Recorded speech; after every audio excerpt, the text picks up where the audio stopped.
जी, तो बिस्मिल्लाहिर्रहमानिर्रहीम। आज का जो हमारा लेक्चर है वो है अप्लाइड सॉफ्टवेयर प्रोजेक्ट मैनेजमेंट पर, ठीक है? जिसका टॉपिक जो है वो है एस्टिमेशन, ठीक है?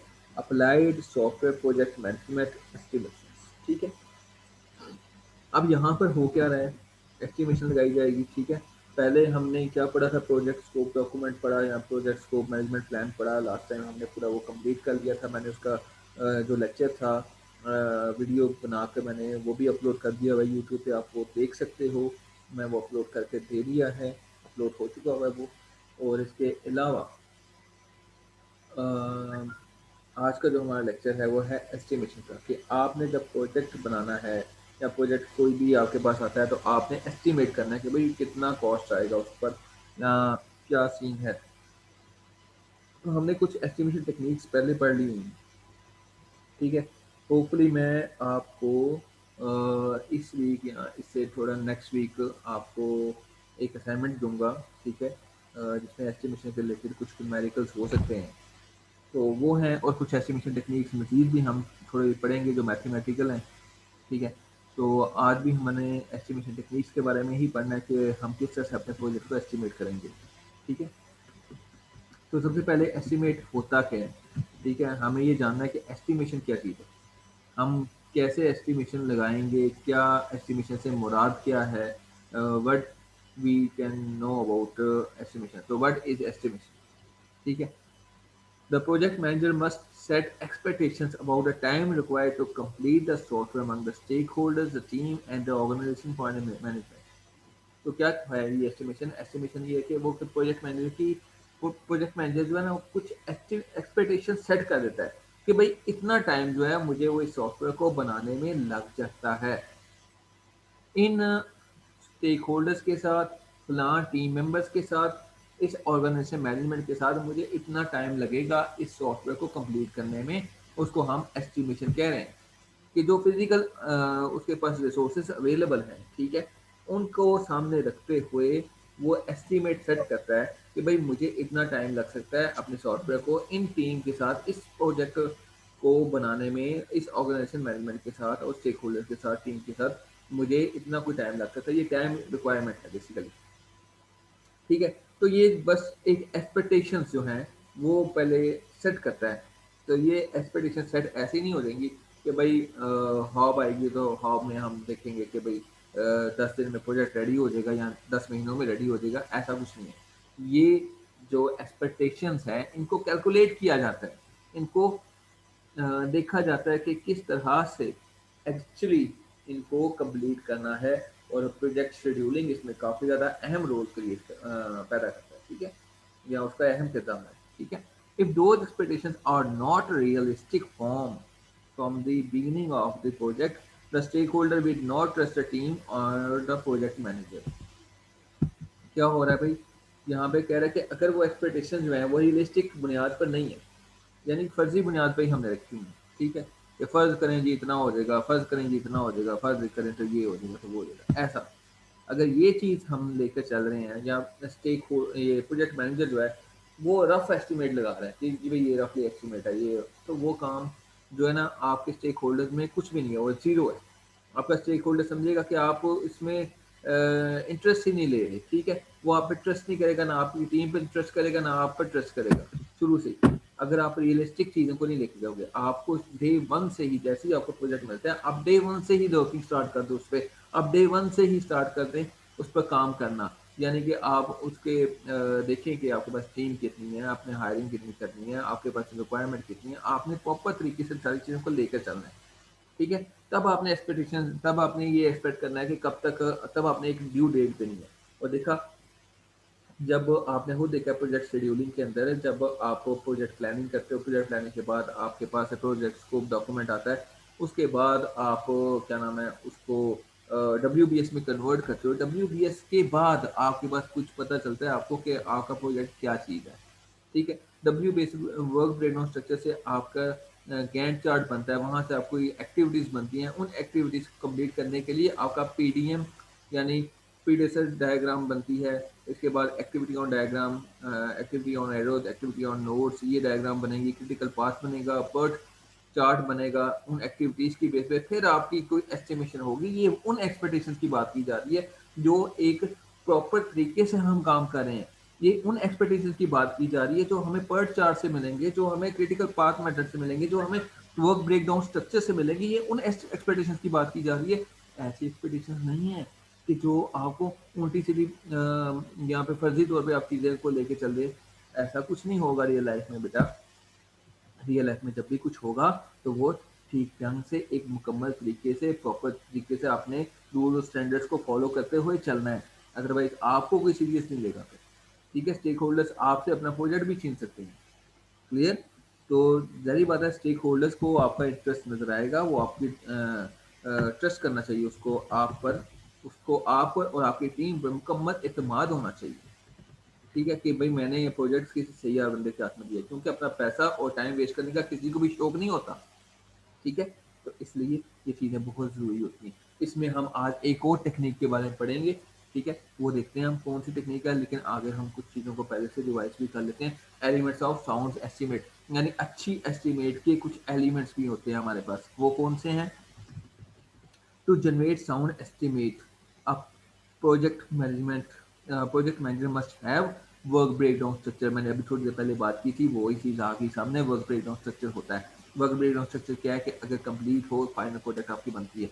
मीन्स के वर्क ब्रेकडाउन स्ट्रक्चर क्या है? A list of task which if complete will produce a final product. यानी कि अगर आपके पास वर्क ब्रेकडाउन स्ट्रक्चर कंप्लीट नहीं है, आपको उन चीज़ें ही क्लियर नहीं है वर्क ब्रेकडाउन स्ट्रक्चर के पास, तो आपका प्रोजेक्ट कंप्लीट भी नहीं है। आप प्रोजेक्ट एस्टिमेशन नहीं कर सकते जब तक आपका वर्क ब्रेकडाउन स्ट्रक्चर कंप्लीट नहीं हो जाता। अगर वो कंप्लीट है तो वो आपके प्रोजेक्ट को स्पेसिफाई कर रहा है, तो बता रहा है आपके प्रोजेक्ट के अंदर कौन कौन से फीचर्स होने वाले हैं, क्या हो सकते हैं। ये सारी चीज़ें आपको वर्क ब्रेकडाउन स्ट्रक्चर बताएगा और आपको उसको फॉलो करना है, और उसी के मुताबिक आपकी एक्टिविटीज बनेंगी, गैंट चार्ट बनेगा और एस्टिमेशन होंगी। ठीक है, तो effort estimate for each task, इसमें क्या है, नेक्स्ट स्टेटमेंट क्या बता रही है? Effort estimation for each task. अब जब वर्क ब्रेकडाउन स्ट्रक्चर बन गया तो वर्क ब्रेकडाउन स्ट्रक्चर के अंदर हमारे पास डिफरेंट टास्क आ जाते हैं, डिफरेंट एलिमेंट्स आ जाते हैं, डिफरेंट क्या कहते हैं उसको, वर्क ब्रेकडाउन स्ट्रक्चर के छोटे छोटे मॉड्यूल्स आ जाते हैं, टास्क आ जाते हैं, जिनको एक्टिविटीज आ जाती हैं, सॉरी एक्टिविटीज कहना था, एक्टिविटीज आ जाती हैं, टास्क आ जाते हैं। तो हर टास्क के लिए फर्ज करो मैं कहता हूँ कि आपने पेरोल मैनेजमेंट सिस्टम बनाना है, तो पेरोल में आपने जो फ्रंट एंड डिज़ाइनिंग करनी है वो अली ने करनी है, और जो बैक एंड डेवलपमेंट है वो अबरार ने करनी है, वगैरह वगैरह। मैं इससे कहता हूँ और पूछता हूँ कि भाई इस एफर्ट एस्टिमेशन में कितना कुछ टाइम लग सकता है इनको, जब प्रीवियस एक्सपीरियंस से या किस तरह से। तो मुझे क्या करना है, हर टास्क को देखना है कि हर टास्क की नौयत क्या है और उस पर कितना कोई टाइम लग सकता है, कितनी कोई एफर्ट लग सकती है। एफर्ट का मतलब ये नहीं होता कि एक बंदा लगा पकड़ा दो और उसके साथ दवाई रखो, नहीं। एफर्ट का मतलब ये भी होता है कि एक काम को खत्म करने में कितने के बंदे लगेंगे, एक काम को खत्म करने में कितने बंदे लगेंगे। एक दीवार खड़ी करनी है, तो कंस्ट्रक्शन की बात कर रहा हूँ, एक दीवार खड़ी करनी है तो एक दीवार को 6 घंटों में खत्म करने के लिए कितना कोई टाइम लगेगा। ठीक है, ये चीज़ें हमने देखनी है। An effort estimate for each task. ठीक है, अ, जी, तो बात हो रही थी an effort estimate for each task. ठीक है, तो हर टास्क के अगेंस्ट हम एफर्ट एस्टिमेट करेंगे। ठीक है, अब उसके बाद a list of assumptions which were necessary for making the estimate. Means कि हमने वो सारी असम्पशंस की लिस्ट बनानी है जो कि हमें एस्टिमेट के लिए ज़रूरी होंगे। कई तरह के असम्पशन आएंगी हमारे पास आगे फ्यूचर में, हमने वो भी देखने हैं, कुछ कंस्ट्रेंट्स आएंगे, हमने वो भी देखने हैं। तो उन सबको मद्देनजर रखते हुए हमने एस्टिमेट करना है। ठीक है, किसी एक चीज़ को पकड़ के नहीं करना होता, बल्कि कई तरह की चीज़ें हैं हमारे पास सामने आ जाती हैं जिनको हमने निगाह में रखकर हमने एस्टिमेशन करनी होती है। Consensus among the project team that the estimate is accurate, consensus among the team project team that the estimate is accurate। यानी कि हमने सबकी राह देनी होती हैं कि हमारे जो एस्टिमेट है वो करेक्ट है, एक्यूरेट है, बिल्कुल ठीक होना चाहिए। ठीक है, इस बारे को, इस चीज़ को हमने बहुत ज़्यादा जोर देना है कि हमारा जो एस्टिमेट है वो एक्यूरेट हो, ताकि हम किसी तरह के प्रॉब्लम्स को सफ़र ना करें। ठीक है, एस्टिमेशन में एक असम्पशंस में एक एस्टिमेट मोर एक्यूरेट। अब एक्सेप्शंस की मैंने थोड़ी देर पहले बात की थी। एक्सेप्शंस कई तरह की होती हैं। ठीक है, और असम्पशंस के थ्रू आपका एस्टीमेट जो है वो बहुत अच्छा यानी कि क्रिएट होता है, मीन्स कि आपका एक्यूरेट जो होता है आपके एस्टीमेट जो है वो बहुत ज़्यादा एक्यूरेट हो जाते हैं, बेहतर हो जाते हैं पहले से। तो उसमें क्या क्या चीज़ें आ रही हैं एस्टीमेट में? Team members make assumptions about the work to be done in order to deal with the incomplete information. वो कहते हैं कि अगर फर्ज करें आपके पास इनकम्प्लीट इन्फॉर्मेशन है तो आपके टीम मेंबर्स जो हैं वो किस तरह के सजेशंस बताते हैं कि ये वर्क जो है हम उसको इस तरह से कर सकते हैं, यानी कि कई तरह की आरा मतलब कि राय दे रहे होते हैं, ठीक है। वो देते हैं कि भाई हम इस तरह से भी इस चीज़ को डील कर सकते हैं, उस तरह से भी डील कर सकते हैं, ये भी हो सकता है वो भी हो सकता है वगैरह वगैरह। फर्स्ट करें अगर इनकम्प्लीट इन्फॉर्मेशन है हमारे पास और उसके लिए हमने एक प्रोजेक्ट बनाना है, तो हम कौन सा मॉडल को यूज़ करें? हम कह सकते हैं एजाइल मॉडल को हम यूज़ कर सकते हैं, क्योंकि वो इंक्रीमेंटल अप्रोच है। तो इंक्रीमेंट हम एक क्रिएट करके हम बता सकते हैं कंप्यूटर उसको क्लाइंट को बता सकते हैं, उससे फीडबैक दे सकते हैं और फिर उसके बाद में हम फिर नेक्स्ट इन्फॉर्मेशन कंप्लीट जो आएगी उस पर हम डील कर सकते हैं और नेक्स्ट एप्लीकेशन क्रिएट कर सकते हैं, या फिर स्क्रम के थ्रू हम काम कर सकते हैं वगैरह वगैरह। तो इस तरह से वो ना कोई टीम मेंबर्स जो है ना वो अपनी एक्सेप्शंस के लिए बता देंगे कि अपनी राय राय देंगे, ठीक है। Anytime an estimate must be based on decision that has not been made, team member can assume the answer for the sake of estimate. ठीक है, क्या कहते हैं कि any time an estimate must be based on decision. किसी वक्त जब आपका कोई भी एस्टिमेट जो है, ठीक है, वो किसी डिसीजन की बेस पर होता है और वो अभी तक आपने जो लिए ही नहीं हुआ है, तो टीम मेंबर क्या करते हैं, अज्यूम करते हैं answer for the sake of estimate, यानी कि फर्ज कर लिया जाता है उस हवाले से। फिर आपका जो एक वैल्यू रख दी जाती है, एक सपोज कर लिया जाता है, अज्यूम कर ली जाती है, ठीक है। एस्टिमेशन के अप्रोच की वजह से एस्टिमेशन के लिए कि हमने एस्टिमेट तो करना ही है, तो उसके लिए कोई एक वैल्यू को अज्यूम कर लिया जाता है विद कंसेंसस, राय के साथ कि भाई इसमें ऐसा होता है, यानी कि अपने प्रीवियस एक्सपीरियंस की बेस पर। Assumptions must be written down so that they can prove to be incorrect and cause the estimate to be inaccurate. Everyone understand what happened? क्या होता है कि assumption जो है, जब आप एक कोई assumptions करते हैं कि भाई फर्ज करें कि मैं कहता हूँ कि ये काम है, एक टास्क है जो 3 दिन में खत्म हो जाएगा और 2 बंदे लगते हैं इसमें। तो अगर मैं ये assumptions क्रिएट कर रहा हूँ कि भाई इस बंदे को इतना टाइम लग सकता है, हो सकता है उसको ज़्यादा टाइम लग जाए, ठीक है, तो उसकी वजह से थोड़ा सा प्रोजेक्ट डिले भी हो सकता है। तो मैंने कुछ ऐसे बात करी तो मुझे वो लिखना है, assumptions मुझे लिख देनी है, ताकि जो प्रूव हो कि मैंने ये assumptions लिखी थी और ये इनकरेक्ट हुई हैं और इसकी वजह से मेरा एस्टिमेट जो है वो इनएक्यूरेट हुआ है, ताकि जो बाकी इन फ्यूचर में जब कोई प्रॉब्लम आती है तो पता चले कि इस वजह से ये प्रॉब्लम आई है, ये असम्पशन जो है वो गलत हुई है, ठीक है।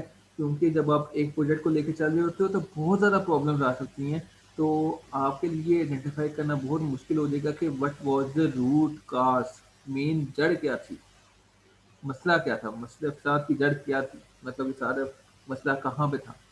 तो इसलिए आपको जितनी भी एक्सेप्शंस आपने क्रिएट करनी है एस्टिमेशन करने के लिए, आपको पहले वो लिख लेनी चाहिए। और फिर जब आप लिख लेते हो तो उसके बाद अगर रिजल्ट इनकरेक्ट आते हैं तो हमें पता होगा कि मैंने फलां एक्सेप्शन जो है या हमारी फलां एक्सेप्शन जो है वो इनएक्यूरेट हो गई थी, उसकी वजह से ही हमारा एस्टिमेशन गलत हुआ था।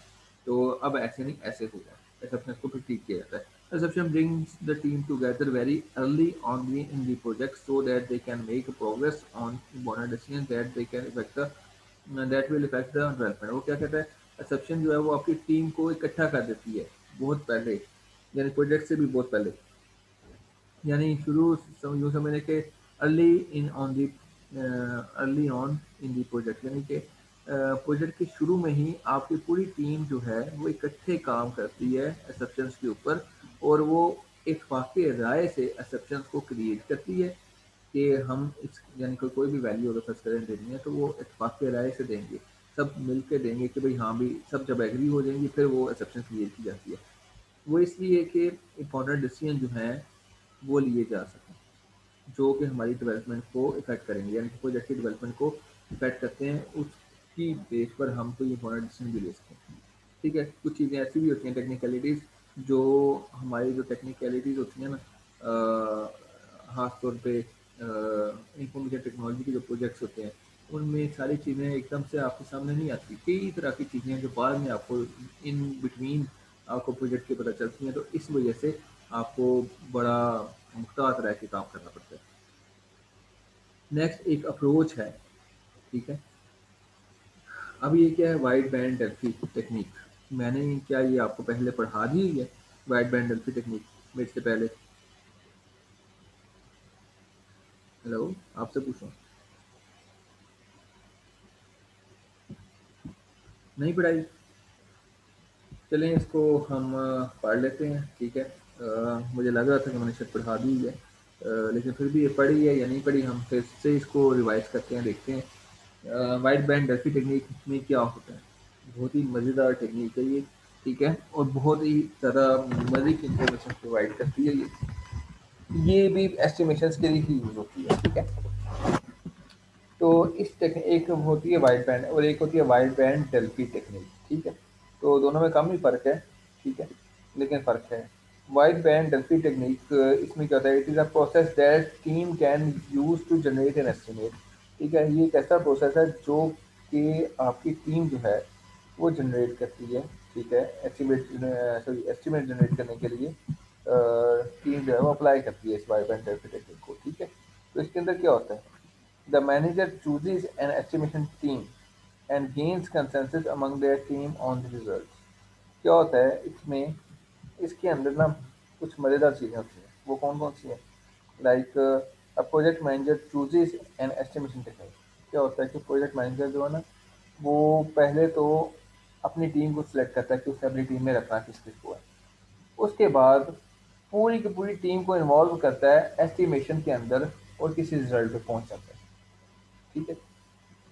अब वो ये काम होता कैसे है, ये टेक्निक काम कैसे करती है? पहले तो मैंने बताया कि भाई वाइड बैंड टेक्निक जो है वो एक एस्टिमेशन जनरेट करने के लिए यूज़ की जाती है, ठीक है। और इस टीम के अंदर प्रोजेक्ट मैनेजर जो है अपनी एक एस्टिमेशन टीम जो है, एक टीम जो है जिससे उसने एस्टिमेशन करवाना है, उसको सिलेक्ट करता है।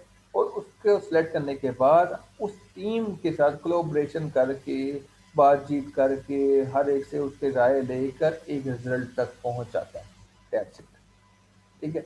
अब वो इसके अंदर मजीद क्या होता है, wide band technique is a repeatable estimation process because it consist of straight forward set of steps that can be performed the same way each time, ठीक है।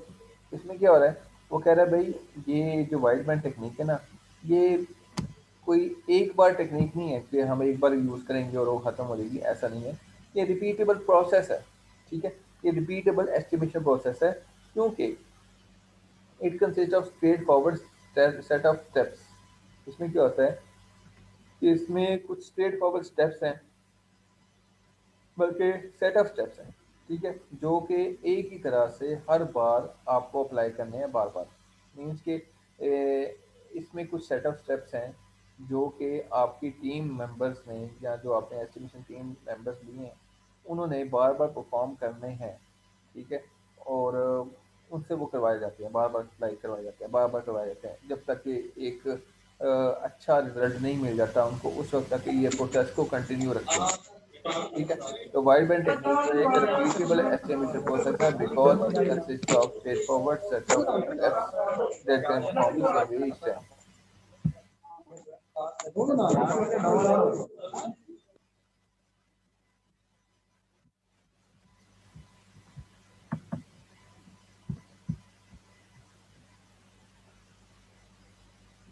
नेक्स्ट, अब हो क्या रहा है यहाँ पे स्टेप वन में। पहले क्या मैंने बताया था कि इसमें क्या होता है, ये रिपीटेबल सेट ऑफ स्टेप्स हैं जो कि आपको रिजल्ट परफॉर्म करेंगे, रिजल्ट देंगे, और जो आपको हर टाइम परफॉर्म करने हैं, हर बार परफॉर्म करने पड़ेंगे। यानी हर साइकिल में, हर जब भी आप रिपीट करोगे तो उन स्टेप को दोबारा से आपने रिपीट करते रहना, करते रहना, करते रहना। तो इसमें क्या है कि इस स्टेप में क्या होगा, सबसे पहला स्टेप जो है उसमें क्या है, चूज ए टीम। सबसे पहले क्या होगा, आपने अपनी टीम को चूज करना है। ये कौन करेगा, प्रोजेक्ट मैनेजर करेगा। तो स्टेप वन में सबसे पहले क्या होगा, आपने एक टीम को चूज करना है। प्रोजेक्ट मैनेजर जो है वो एस्टिमेशन टीम जो है वो सेट करेगा और एक मॉडरेटर सेट करेगा। मॉडरेटर क्या है, मॉडरेटर वो है जो जैसे कोऑर्डिनेटर होता है ना, कोऑर्डिनेटर जो कि कोऑर्डिनेट करता है टीम मेंबर्स के दरमियान, टीम मेंबर्स को आपस में उनके काम बताता है और कोऑर्डिनेट करता है उनके प्रॉब्लम्स या फिर सॉल्यूशंस, या इस तरह से मॉडरेट, वो काम जो है मॉडरेटर है, ठीक है। प्रोजेक्ट मैनेजर सबसे टॉप पे होगा, उसके बाद मॉडरेटर है, मॉडरेटर के बाद आपके टीम मेंबर्स हैं, ठीक है। वो टीम मेंबर जो है, टीम जो है वो 3 से 7 लोगों की टीम बनाई जाएगी, ठीक है। टीम मेंबर जो है वो 3 से 7 लोगों की टीम बनेगी, ठीक है। प्रोजेक्ट टीम जो है वो 3 से 7 लोगों की बनेगी। उनके ऊपर एक मॉडरेटर होगा और उससे ऊपर, मॉडरेटर से भी ऊपर आपका प्रोजेक्ट मैनेजर होगा। तो मॉडरेटर का क्या काम है? मॉडरेटर की भी कुछ रिस्पॉन्सिबिलिटीज हैं, टीम मेंबर की भी कुछ रिस्पॉन्सिबिलिटीज हैं। मॉडरेटर क्या काम करता है? Moderator should be familiar with the Delphi process but should not have a stake in the outcome of session if possible. If possible, the project manager should not be the moderator because he should ideally be part of a estimation team. ठीक है। अब वो क्या कर रहा है? वो कह रहा है कि जी मॉडरेटर जो है ना, उसको आपकी डेल्फी टेक्निक आनी चाहिए, उससे उसको फैमिलियर होना चाहिए कि ये काम कैसे करवाना है।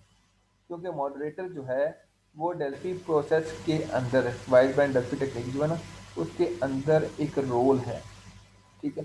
तो मॉडरेटर को पता होना चाहिए लाजमी तौर पर कि डेल्फी प्रोसेस कैसे काम करता है, और उसको क्या करना चाहिए, but should not have a stake in the outcome of a session if possible. यानी कि इस सेशन के जो रिजल्ट्स आएंगे उसमें इसको हिस्सा नहीं लेना, ठीक है, उसमें दूर रहना अगर मुमकिन हो सके। If possible the project manager should not be a moderator.